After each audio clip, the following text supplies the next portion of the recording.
maybe just give us a sense of who Boikano is, where you come from, where you grew up, and then we'll dive straight into the talk. Good afternoon, everyone. So, my name is Boikano Sikwane. I'm actually a girl from a village called Inugana in Nihurutsi in the northwest. I'm the second born of six. I'm a mother, I'm a wife, I'm a grandmother, I'm an entrepreneur, I'm a former corporate worker, and I'm just a good fellow, my friend and everything in between. Grandmother? Yes, I am. I'm a grandmother to a 4-year-old. Wow. Okay. Yes. I wouldn't tell. I know. All right. Okay, so let's start with your entrepreneurial journey, right? How did you, you say you're a former corporate person. How did you start your business and what inspired the idea to start the business? Actually, entrepreneurship fell into me. I don't think I ever aspired to be an entrepreneur.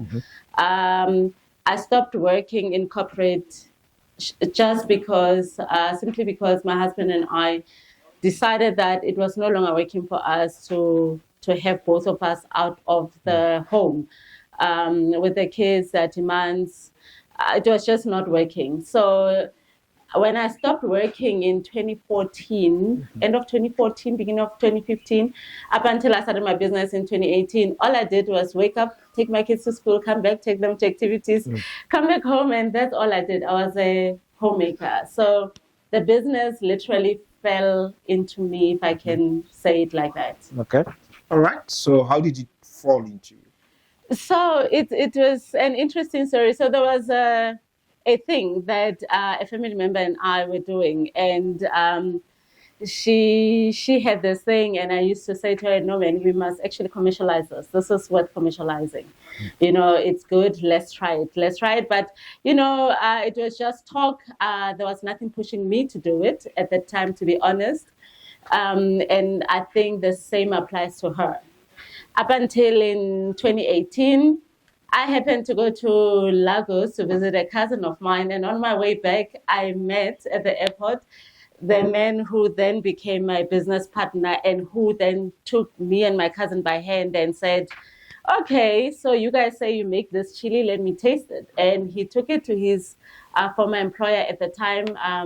It was a broadcaster, and he was like, "Just make me a couple of bottles. Let me see if what you think is actually going to happen." And he took it, and by the end of the week, we had a CIPC registration, and I decided to turn my garage, my 2-car garage, into a factory.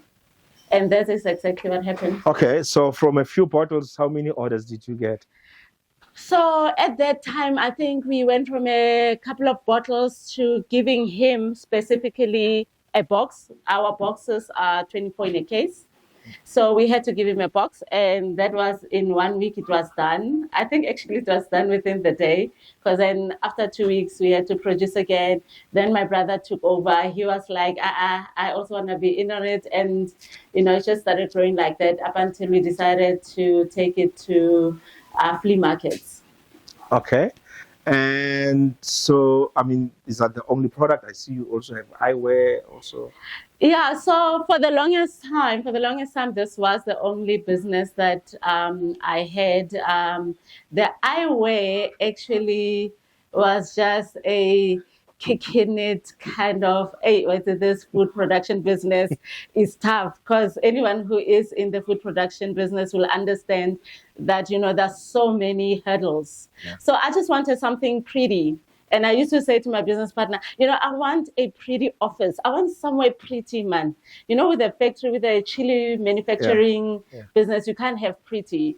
And because I love accessories, I love eyewear, I love anything that also emphasizing tradition, South African tradition, then I was like, what about eyewear? There's so many eye frames out there, but I've never seen a frame that is about South African traditional attires. You see the cloths, you see everybody with the dukes, but never the eyewear. And that Okay. is how the eyewear business came up. Okay.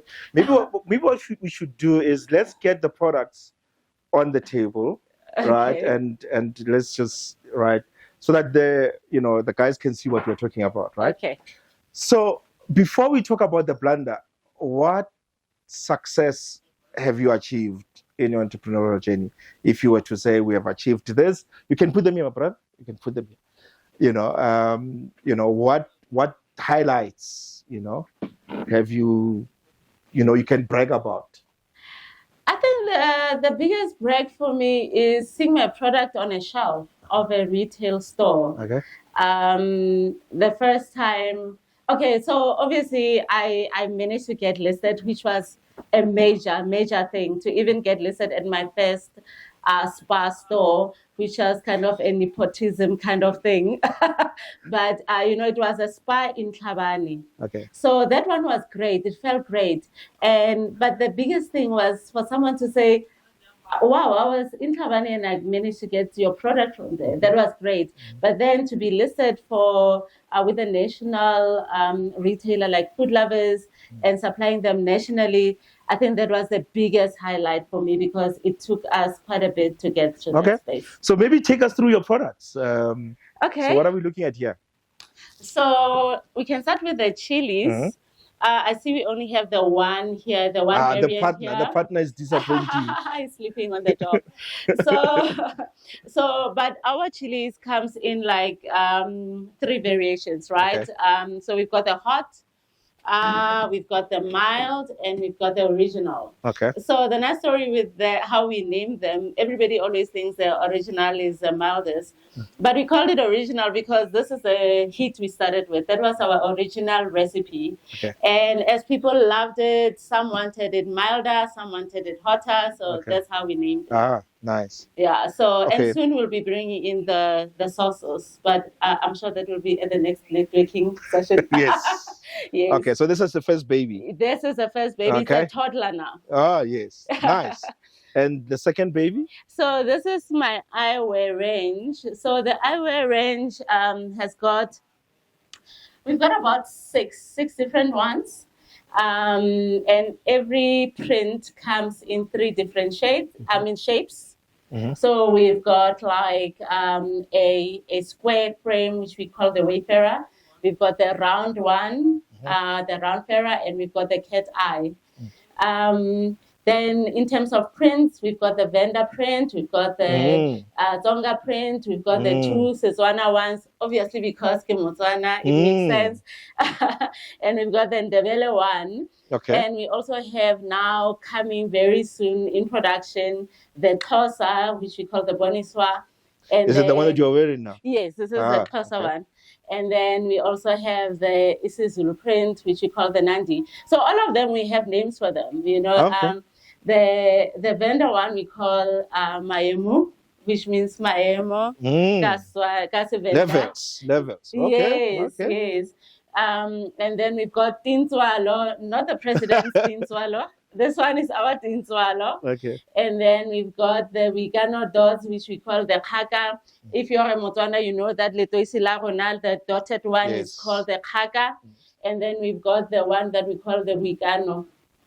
That was just lazy naming. And then we've got the Nostokana, which is the Ndebele print. Oh, nice. Yes. Congratulations. Thank you. So you want to look pretty when you're doing your chili? Yes. Okay. So let's get into the Blunder now.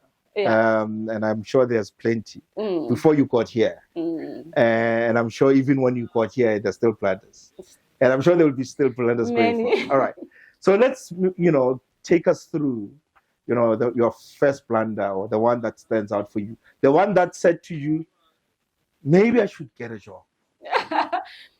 Well, I don't know if it was a blunder that said maybe I must get a job, but it was definitely a blunder that made me reassess how I'm going to choose my partners going forward in business, who I'm going to associate with, who I'm going to bring into this space of my entrepreneurial journey.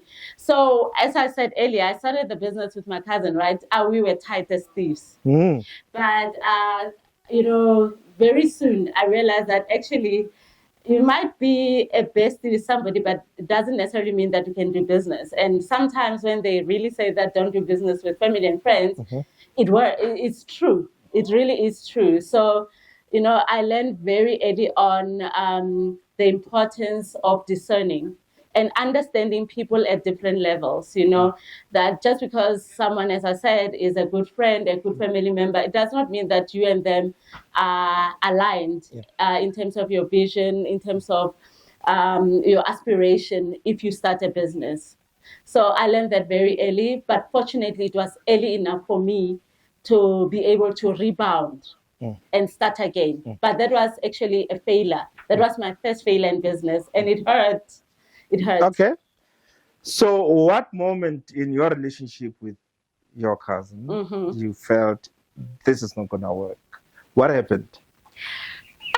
Sure, it was a lot. So, but firstly, I must accept that because I tend to be easygoing and I'll quickly forgive you. And, if I see a red flag, I'll quickly paint it green or blue or white, just so that you and I can be fine. Yes. That is just one of my weaknesses. Yes.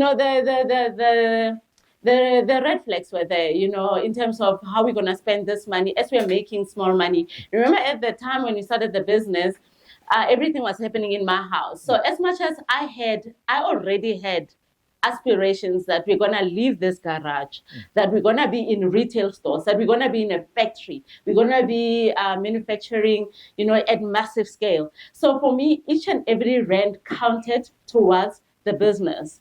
But because we were not aligned in terms of that vision, what she saw as money coming in, I saw as potential for us to build and get ready to go into a factory so that we can quickly scale up. So it was at that stage when, then. Okay, because I see you're not gonna go there. We're gonna go down together. So who was responsible for the money? I'm very good with money. Okay. So let me not say I'm very good with money, but I'm scared of money that is not mine. Yeah. And when it comes to my businesses, the money that goes into Chilli, I've never, and Kanos, I've never thought of as mine. So I've got a very thick line between the two. Yeah. So actually, I think the biggest thing happened when she requested to have a bank card. And I was like, but what is the purpose of that bank card? And then one day, as I am selling to a spa down the road here, actually, how I realized that FNB is telling me that, girl, you have reached the international. Okay, now we are getting somewhere. Huh? Yeah, so it was then that I was like, what happened? What happened? Drawing. Okay. So you guys start the business together. Are you partners together? Registered the business together? Yeah. Right? And obviously you go open a bank account. Yeah. You both of you have No, we actually had one card, which I had. So she's based in Botswana. Yeah. So there was never a need for her to have, because everything that we were doing in South Africa. Yeah. So there was really never a need for her to have a card in Botswana. So, but then what we had is, the bank will ask you, they have to say, which were that both of you can actually get notifications. Yes. So that was the transparency one. Yes. And statements both of us were getting. So that was the other transparency. But it's when she started taking money without saying. I mean, if she had said to me, listen, I'm in a bit of a fix. I see there's a bit of money here. Though we had plans for that money, I think it would have worked out better than just me seeing the bank saying, you've now reached your international withdrawal limits or something. So on the day you wake up, you are going about selling around here. You get the first notification, I suppose. And then what? No, actually didn't. I didn't actually see the first notification. I think the bank was sending messages, but I was not even looking. I only saw them when they were saying I have reached my limit for international withdrawal. Then I was like, okay, let me check what is going on, because I didn't understand. It didn't make sense. It didn't even occur to me that is what could be happening. What was happening? She was withdrawing. She was withdrawing the Over how cash. long? I mean, was it No, like it was just on a day, like okay? literally just going to the ATM and withdrawing. And I suppose because we had such Low a limit. small limit for international withdrawal, Yeah. because we never anticipated that we would be traveling with a business card and needing to, to have Okay. high amounts to withdraw. Okay. overseas. So you see the notification, then what? Then I'm asking, and then I'm also trying to make it look good. And then, from there on, literally from that moment on, things started spiraling, because the thing with questioning, when you question somebody and they start telling you or giving you their responses, you cannot unhear what they're saying. So even though I said that I'm the type of person who's ready to put things under the carpet, this was something that could not be put under the carpet, because she had already said, this is how I feel. I feel like there is money, and I feel like you are not ready to share it. I need it, na, na, na, na. So then, it was just not working. And by the way, this is money that, in the beginning of a business, as much as there is a profit, if you're going to want to make even more bottles, you're going to have to take money from your pocket and add on. You're going to keep adding on. I mean, we are still adding on once in a while, even up to now, even though the business has scaled so much. So, I felt like, anyway, it's my money. But what's the explanation?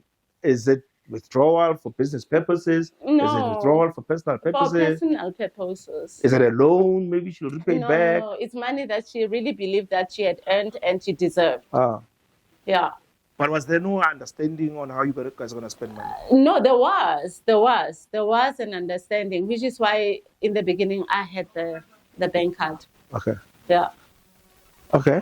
But as I say, when she asked for her own card, I just thought, let's both have cards. Though there was never a need for her to have the card. But when you're in a partnership and you're starting a business, you don't quite have those governing things in place to say, why is it important to have only one point of accountability and withdrawal in terms of finances. But I'm not going to ask you how much. It was not a lot. Fortunately, it wasn't a lot. It was under 10,000. It was for a small business. It was a lot. It was a lot, money. Yes. So, how did you then, through tears, go separate ways? Through tears, through I was talking actually cease and desist, through lawyers, through long WhatsApps, and eventually. It's like, okay, you know what? Let's part ways. And after just a couple of, maybe 2 weeks, 3 weeks stint of depression in Yana, feeling like, Mara, I've been warned. I was warned. Because remember, as all of this is happening, I'm excited, right? That I'm building this business. There's demand for this thing. There is, awareness on social media. People want it. And I am now already planning. There were voices on the side saying, Emma Bailey, as you guys are both doing this, is this in place? Is this in place? And I'm like, no, we'll be fine. But we were not fine at the end of the day. So I was depressed for a couple of weeks, 3 weeks or so. I was really questioning myself. For Mara, really? At your big age, you could not even put certain things in place. But I forgave myself because I had never run a business before. Yeah. So take me through the depression. So tears, you guys, you lock yourself in your room. You don't cook. You don't come out of your room. Take me through what happens in that process. Yeah. Like, I think I was ashamed. I had a bit of embarrassment, because remember now, this brand, but we've changed the brand. So this brand was known. I was championing it. I had my family involved in it. I had friends who were moving it. We had campaigns around taking pictures with a bottle. And so it was embarrassing to say that, so you built this whole house on mud foundation. Like, you did not even make sure that the first few basic boxes are ticked to ensure that the business is sustainable, the partnership is protected, and all of that. So yeah, yeah. But I gave myself a break, Okay. I remember my helper used to, because my helper used to be part of the team that used to do the vegetable chopping for me. Actually, she used to spearhead that team. Her and I would sit, we'd applaud, we'd know when things are going to happen. And I remember one day she sat down with me after she had brought me the 100th tea. And she was like, I know. Let's try it again. What about we try it again? And after consulting with a few legals, then they were like, no, it's fine. Shut down that site, cut your losses, start a new entity. And that's exactly what I did. So, just one or two questions before we wrap up. I mean, so the money is gone. How does that then affect the business? I'm sort of trying to. Did you run out of money for production, or? Fortunately, it was right at the beginning. So all it meant was that I go back into my little housewife stipend, and I go buy vegetables again. We go buy, I think at that time I was already in partnership. By the time actually everything went haywire, it was already the three of us. So it was, okay, fine, let's go back. Let's go put in what we can, start from the beginning. It's not a lot of money. Remember, we are not making cases and cases. We are at that time making about, I think, 10, 15 cases, per production.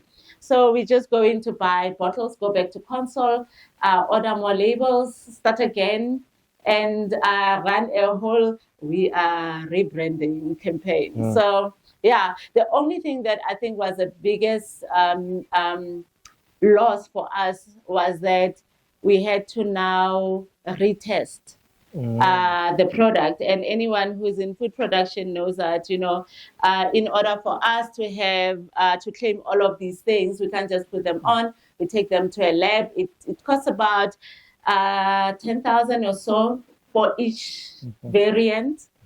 So we had done that, and that was money that was gone. And the person who had loaned us, who is my husband, was like, I still want my money. Pay back the money. Yeah, pay back the money. So we still had to pay back that money, even though we did not own that business anymore. So what was so painful for you? Was it the money? Was it the betrayal? It was a loss of relationship. It was just that, this is family, and this is someone whose relationship with me will never ever be the same again. Yeah. So I think that was a hard lesson. And I felt like it's my fault that it got to that point, because I did not make sure that things are in place. Okay. So with the new partner, are things better now? Oh, yes. We had to, we were already in partnership, the three of us, right? But then we realized the gaps that were there and how easily, things can go haywire. So right now, I think our partnership is clear. We are clear about who has how much how much share of the business, who's accountable for what, who's responsible for what, and everything else. We had to get now experts to help us tie all that in. And because we are also in partnership for the other business, it was easier when we started this other business to understand exactly and why we say that the one must have whatever number of shares. And whereas, that other one, even sharing of shares was just like mantwani. I don't know if everybody knows what mantwani is, like those games that kids play. So if someone is, listening to you, what lessons have you picked up from the whole experience? One or two lessons that if someone who's contemplating getting into a partnership with a family member, worst case scenario, what advice would you give them? If you look at your story, what are the lessons that you have taken away from it? I think the biggest one is really understanding people's relationship with money. And especially if someone is family, because how they treat their own personal money, and when they are with you and you're going out or doing things, how they treat your money, you must not ignore that. You can ignore it when you're just family or hanging out, but those are things that you must bring in when you're starting a business with them, because those are things that are actually going to infiltrate into the business. If they are irresponsible with your money, especially. If they're irresponsible with your money, they're going to be irresponsible with the business money. Yeah. So, yeah. So relationship with money. I mean, we have shows on how people blow their money. Do you think we have an appreciation or a healthy relationship with money as entrepreneurs?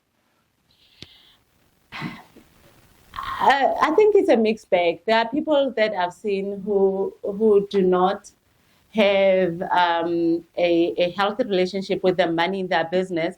And by the way, I'm also very quick to accept that I'm probably speaking from a point of privilege, that I've never really needed the money in the business as much as perhaps somebody who relies on that money for their rent, for their bread, for, there are people like that. But then, even in that, I think even more importantly, it's very important that then that person, a person with that kind of, if I can call it a disadvantage, understands exactly how many cents come in, how many of those cents belong to the business, and how many of those belong to them. So even then after saying that, I can say that it's still a mixed bag, So I mean, one of the things that we teach where I work is with entrepreneurs is if you can't manage your personal finances, you are going to struggle to manage business finances, because you are doing both, right? And if you don't have personal financial discipline, you're going to struggle to have business financial discipline. Unfortunately, we don't get taught the psychology of money. We get taught how to budget, which is, in textbooks, but the psychology of money, the emotion of money, we hardly get taught until Boikano gets bent through a partner, right? And the money is gone. How do we talk about money? Is a taboo. I mean, and I think because we don't talk about it, it remains an illusion. This thing that we struggle with, because if you're gonna solve something, if you struggle with alcohol, for instance, you go to AA, you talk about it, right? We don't talk about money. Companies don't encourage people to disclose how much they get paid, right? Because they don't want that conversation. As a result, we struggle with money.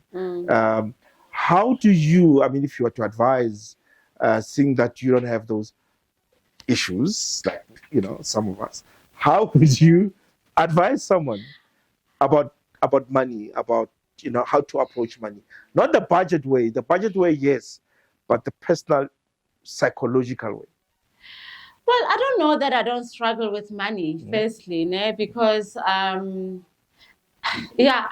wouldn't say I don't struggle with money. I think that's an overreach. That would be an overreach on my part. But what I have noticed, even with my circle of entrepreneurs, where my factory is like it's a hub with different entrepreneurs, and some of them have become friends. They've moved out and So we are always kind of touching on the issue of our money, our business money. And yes, we will say, who's giving us money, guys? We need money. But I've noticed that we don't necessarily talk about, what are your margins?